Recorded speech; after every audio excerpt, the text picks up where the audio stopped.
विद्यार्थियों को मेरा नमस्कार। तो जैसा आप सभी जानते हैं कि आज की वीडियो में हम प्रारंभ करेंगे जो हमारा अध्याय है ल्हासा की ओर, जो एक यात्रा वृतांत है। तो राहुल सांकृत्यायन इसके जो लेखक हैं। तो प्रारंभ करते हैं। ये एक यात्रा का वर्णन है। वह नेपाल से तिब्बत जाने का मुख्य रास्ता है। फरी कलिंग पोंग का रास्ता जब नहीं खुला था तो नेपाल ही नहीं, हिंदुस्तान की भी चीज़ें इसी रास्ते तिब्बत जाया करती थी। तो पहला जो रास्ता था वो फरी कलिंग पोंग का रास्ता जब नहीं खुला था तो हिंदुस्तान अर्थात नेपाल की नहीं, हिंदुस्तान की भी जो चीज़ें थी वो इसी रास्ते से जाया करती थी। यह व्यापारिक ही नहीं, व्यापारिक जो व्यापार करने के लिए होता है, वस्तुओं का आदान प्रदान करने के लिए नहीं, सैनिक रास्ता भी था। इसलिए जगह जगह फौजी चौकियां और किले बने हुए हैं जिनमें कभी चीनी पलटन रहा करती थी। आजकल बहुत से फौजी मकान गिर चुके हैं। जो फौजियों के जो मकान थे वो गिर चुके हैं दुर्ग के किसी भाग में जहां किसानों ने अपना एक बसेरा बना लिया है। वहाँ घर कुछ आबाद दिखाई पड़ते हैं। ऐसा ही परित्यक्त एक चीनी किला है। परित्यक्त होता है जिसको जो छोड़ दिया गया हो, परित्याग कर दिया गया हो।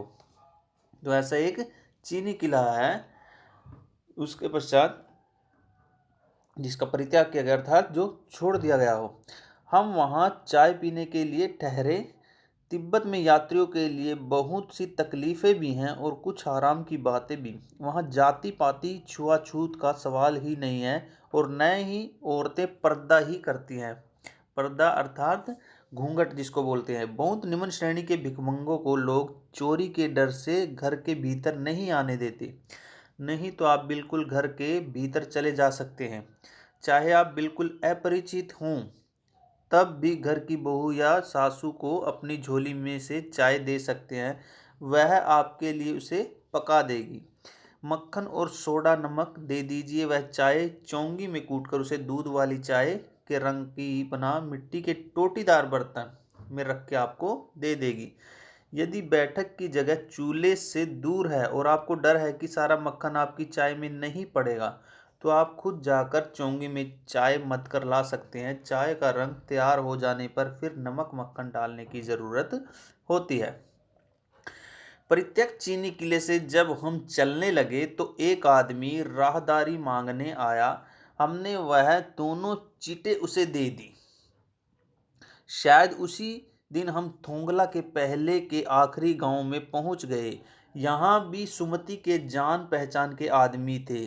अर्थात ये वर्णन है जो इसके लेखक है राहुल सांकृत्यायन और उनका जो मित्र है सुमति के जान पहचान के आदमी थे और भिखमंगे रहते भी ठहरने के लिए अच्छी जगह नहीं मिली। 5 साल बाद हम इसी रास्ते लौटे थे और भिखमंगे नहीं थे, एक भद्र यात्री के वेश में घोड़ों पर सवार होकर आए थे। किंतु उस वक्त किसी ने हमें रहने के लिए जगह नहीं दी थी, स्थान नहीं दिया था और हम गांव के एक सबसे गरीब झोंपड़े में ठहरे थे। बहुत कुछ लोगों की उस वक्त की मनोवृत्ति पर ही निर्भर है। मन की जो वृत्ति होती है, खासकर शाम के वक्त छंग पीकर बहुत कम होश हवास को दुरुस्त रखते हैं। एक पेय पदार्थ होता है छंग, जो होता है एक पेय पदार्थ। अब हमें सबसे विकट डांडा थोंगला पार करना था। डांडे तिब्बत में सबसे खतरे की जगह हैं। 16-17 हजार फीट की ऊंचाई होने के कारण उनके दोनों तरफ मीलों तक कोई गांव गिराव नहीं होते। नदियों के मोड़ और पहाड़ों के कोनों के कारण बहुत दूर तक आदमी को देखा नहीं जा सकता। डाकुओं के लिए यही सबसे अच्छी जगह है। तिब्बत में गांव में आकर खून हो जाए तब तो खूनी को सजा भी मिल सकती है, लेकिन इस निर्जन स्थानों में मरे हुए आदमियों के लिए कोई परवाह नहीं करता। निर्जन जिस स्थान पर कोई भी जन नहीं रहता, सरकार खुफिया विभाग और पुलिस पर उतना खर्च नहीं करती।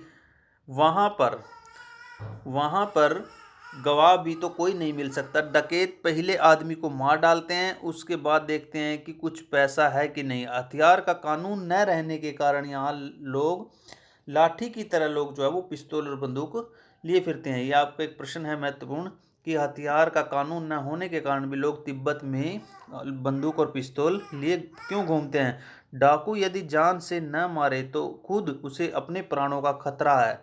गांव में हमें मालूम हुआ कि पिछले ही साल थोंगला के पास खून हो गया। शायद खून की हम उतनी परवाह नहीं करते क्योंकि हम भिखमंगे थे और जहाँ कहीं वैसी सूरत देखते। टोपी भिखमंगे से प्राय उन्होंने जो वेश धारण किया था वो एक भीख मांगने वालों का वेश धारण कर रखा था। टोपी उतार जीभ निकाल कुची कुची। कुची कुची का अर्थ होता है दया दया, अर्थात ये आपका एक बहुविकल्पीय प्रश्न है कि कुची कुची से क्या तात्पर्य है। दया दया एक पैसा कहते भीख मांगने लगते, लेकिन पहाड़ की ऊंची चढ़ाई थी, पीठ पर सामान लादकर कैसे चलते और अगला पड़ाव 16-17 मील से कम नहीं था। मैंने सुमति से कहा कि यहाँ से लंकोर तक के लिए 2 घोड़े कर लो, सामान भी रख लेंगे और चढ़ भी लेंगे। उसके पश्चात दूसरे दिन हम घोड़ों पर सवार होकर ऊपर की ओर चल पड़े। डांडे से पहले एक जगह चाय पी और दोपहर के वक्त डांडे के ऊपर जा पहुंचे। हम समुद्र तल से 17-18 हजार फीट ऊंचे थे। हमारी दक्षिण तरफ पूर्व से पश्चिम की ओर हिमालय के हजारों श्वेत शिखर चले गए थे। बीटे की ओर दिखने वाले पहाड़ बिल्कुल नंगे थे, न वहाँ बर्फ की सफ़ेदी थी न किसी तरह की हरियाली। उत्तर की तरफ बहुत कम बर्फ वाली चोटियाँ दिखाई पड़ती थी। सर्वोच्च स्थान पर डांडे के देवता का स्थान था, जो पत्थरों के ढेर, जानवरों के सींगों की और रंग बिरंगे कपड़े की झाड़ियों से सजाया गया था। अब हमें बराबर उतराई पर चलना था। चढ़ाई तो कुछ दूर थोड़ी मुश्किल थी, लेकिन उतराई बिल्कुल नहीं। शायद एक और सवार साथी हमारे साथ चल रहे थे। मेरा घोड़ा कुछ धीमे चलने लगा। मैंने समझा कि चढ़ाई की थकावट के कारण ऐसा कर रहा है और उसे मारना नहीं चाहता था। धीरे धीरे वह बहुत पिछड़ गया और मैं दक्षिण वस्तु की तरह अपने घोड़े पर झूमता हुआ चला जा रहा था। जान नहीं पड़ता था कि घोड़ा आगे जा रहा है या पीछे। जब मैं जोर देने लगता तो वह सुस्त पड़ जाता और एक जगह 2 रास्ते फूट रहे थे। मैं बाएं रास्ते ले मील 1.5 मील चला गया। आगे एक घर में पूछने से पता लगा कि लंकोर का रास्ता दाहिने वाला था। फिर लौटकर उसी को पकड़ा। 4-5 बजे के करीब मैं गांव से मील भर था तो सुमति इंतजार करते हुए मिले। मंगोलों का मुंह वैसे ही लाल होता है और अब तो वह पूरे गुस्से में थे। उन्होंने कहा, मैंने 2 टोकरी कंडे फूं डाले, 3-3 बार चाय को गर्म किया। मैंने बहुत नरमी से जवाब दिया, लेकिन मेरा कसूर नहीं है मित्र। देख नहीं रहे हो कैसा घोड़ा मुझे मिला है। मैं तो रात तक पहुंचने की उम्मीद रखता था। खैर, सुमति को अपनी जितनी जल्दी गुस्सा आता था उतनी जल्दी वह ठंडा भी हो जाता था। लंकोर में वह एक अच्छी जगह पर ठहरे थे। यहाँ भी उनके अच्छे यजमान थे। पहले चाय सत्तू खाया गया, रात को गर्मा गर्म तुकप्पा मिला। अब हम तिंगरी के विशाल मैदान में थे, जो पहाड़ों से घिरा टापू सा मालूम होता था, जिसमें दूर एक छोटी सी पहाड़ी के भीतर दिखाई पड़ती थी। उसी पहाड़ी का नाम है तिंगरी समाधि गिरी। आसपास के गांव में भी सुमति के कितने ही यजमान थे। कपड़े की पतली पतली चिरी बत्तियों के गंडे खत्म नहीं हो सकते थे, क्योंकि बोध गया से लाए गए कपड़े खत्म हो जाने पर किसी कपड़े से बोध गया का गंडा बना लेते थे। वह अपने यजमानों के पास जाना चाहते थे। मैंने सोचा, यह तो हफ्ता भर उधर ही लगा देंगे। मैंने उनसे कहा कि जिस गांव में ठहरना हो उसमें ही भले ही गंडे बांट दो, मगर आसपास के गांव में मत जाओ। इसके लिए तुम्हें लहासा पहुंचकर रुपए दे दूंगा। सुमति ने स्वीकार किया। दूसरे दिन हमने भरिया ढूंढने की कोशिश की, लेकिन कोई न मिला। सवेरे ही चल दिए तो अच्छा था, लेकिन अब 10-11 बजे की तेज धूप में चलना पड़ा। तिब्बत की धूप भी बहुत कड़ी मालूम होती है, बहुत तेज होती है। यद्यपि थोड़े से भी मोटे कपड़े सिर को ढांक ले तो गर्मी खत्म हो जाती है। आप 2 बजे सूरज की ओर मुंह करके चल रहे हैं। ललाट धूप से जल रहा है, ललाट, माथा और पीछे का कंधा बर्फ हो रहा है। फिर हमने पीठ पर अपनी अपनी चीजें लादी, डंडा हाथ में लिया और चल पड़े। यद्यपि सुमति के परिचित तिंगरी में भी थे, लेकिन वह एक और यजमान से मिलना चाहते थे। इसलिए आदमी मिलने का बहाना कर शेखर विहार की ओर चलने के लिए कहा। तिब्बत की जमीन बहुत अधिक छोटे बड़े जागीरदारों में बटी है। इन जागीरदारों का बहुत ज्यादा हिस्सा मठों अर्थात विहारों के हाथ में है। ये भी आपके एक बहुविकल्पीय प्रश्न है कि जो तिब्बत की जमीन है उसका सबसे बड़ा जो भाग है वो किसके हाथों में है, तो मठों के, जिसके लिए मजदूर बेगार में मिल जाते हैं। खेती का इंतजाम देखने के लिए वहाँ कोई भिक्षु भेजा जाता है, जो जागीर के आदमियों के लिए राजा से कम नहीं होता।